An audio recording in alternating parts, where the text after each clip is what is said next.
Şimdi maddi olarak düşünürsen şu 3 gün içerisinde yoğun çalışacağız. Para olarak para kazanacağız. Bu bizim için iyidir. Ama sağlık açısından düşünürsen bu çok kötüdür.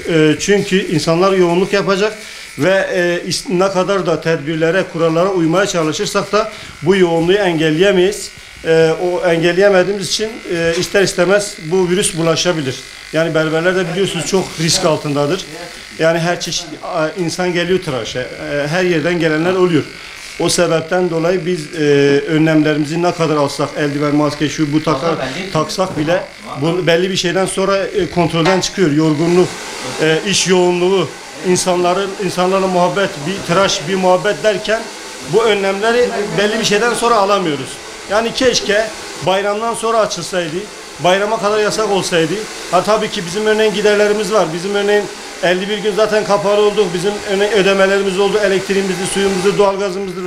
Şudur budur. Zaten yeni sistemde yeni her şey tek kullanımlık olduğu için ekstradan malzeme çıktı. Bir sürü masraf oldu. Yani bunlar da gerçekten sıkıntılı ama hani sağlık açısından hem müşterilerin sağlığı hem kendi sağlığımız açısından yani benim fikrim keşke kapalı olsaydı bayrama kadar. Bayramdan sonra randevulu sistemle tıraşa başlanılsaydı. Yani belli önlemler alınması gerekirken. Yani şu an örneğin belediyeden, valiliklerden, Berberler Odası Başkanımızdan istediğimiz yani şahsen ben berberler adına konuşuyorum. İstediğimiz çok böyle tam dizaynlı malzeme, tam böyle teşekküllü örtüsüdür, havlusudur, ondan sonra maskesidir, eldivenidir. Çünkü berberler çoğu malzemecide tedarik edemiyor. Malzemecide gidiyorsun, kısa örtü veriyor. Demin de gitmişim, sana kısa örtü vermiş. Bu nereye kadar örtüyecek? Ben ne kadar şey yapıyorsam da engelleyemiyorum. Yani valiliklerce berberlere bu imkan sağlanması gerekiyordu yani.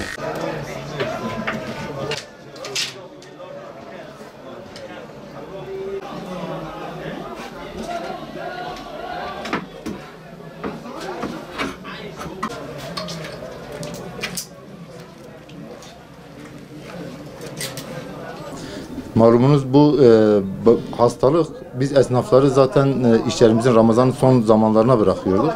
Ama biz bireysel olarak bu tedbiri destekliyoruz. Şahsım olarak, esnaf olarak alınan kararlar yerinde, olumlu, uygun. Ama bizler zaten ticaretimizde de zamanın kısıtlı olması bizi etkiliyor ister istemez. Ama biz de vatandaşlarımızdan şunu istiyoruz. İşlerinizi bayramın arefesine bırakmayın. Daha erken zamanda, geniş zamanda işlerinizi, ihtiyaçlarınızı, tedbirlerinizi daha rahat karşılayın. Ona göre sıkışıklık olmasın. Malumunuz bayram arefelerinde çok sıkışık oluyor. Bu da hastalığın yayılmasına zemin hazırlıyor. Bundan dolayı eğer vatandaşlarımız da daha önceden geniş zamanlarda ihtiyaçlarını, tedbirlerini alırlarsa hem onlar için rahat olur, bizler için de rahat olur. Biz de en azından işimizi yapmış oluruz.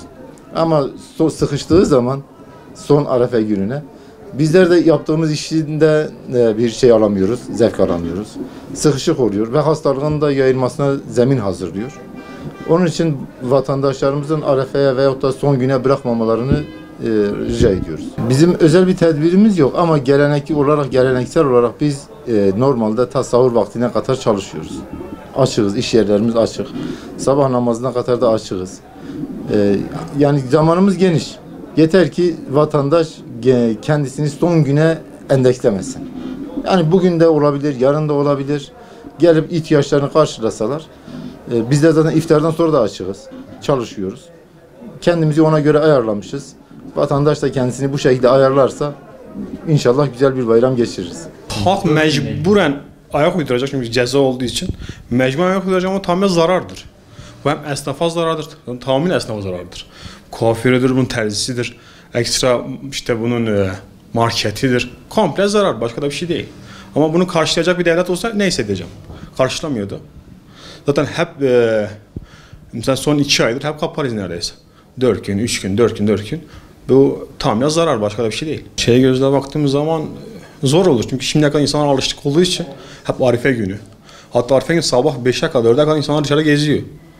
Bu çok büyük problem olur. Yani hani alışık olmadıkları için sıkıntı olabilir. Bayağı bir sıkıntı olur. Çok insan da ceza yiyecek kesin büyük ihtimalle. Keşke böyle bir şey yapmasalardı. Veya keşke bunu Arife günü değil de bayramdan 2 gün sonra falan şey olsa da güzel olur.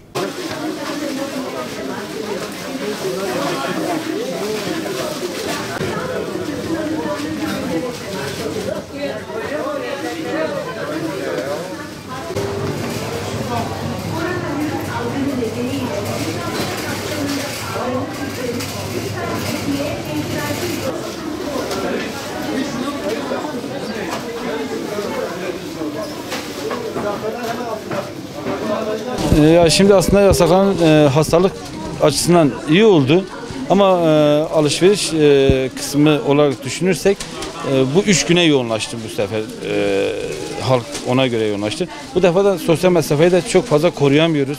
Müşterilerimize anlatamıyoruz, yani anlattığımız zaman da biraz sabırsız davranıyorlar.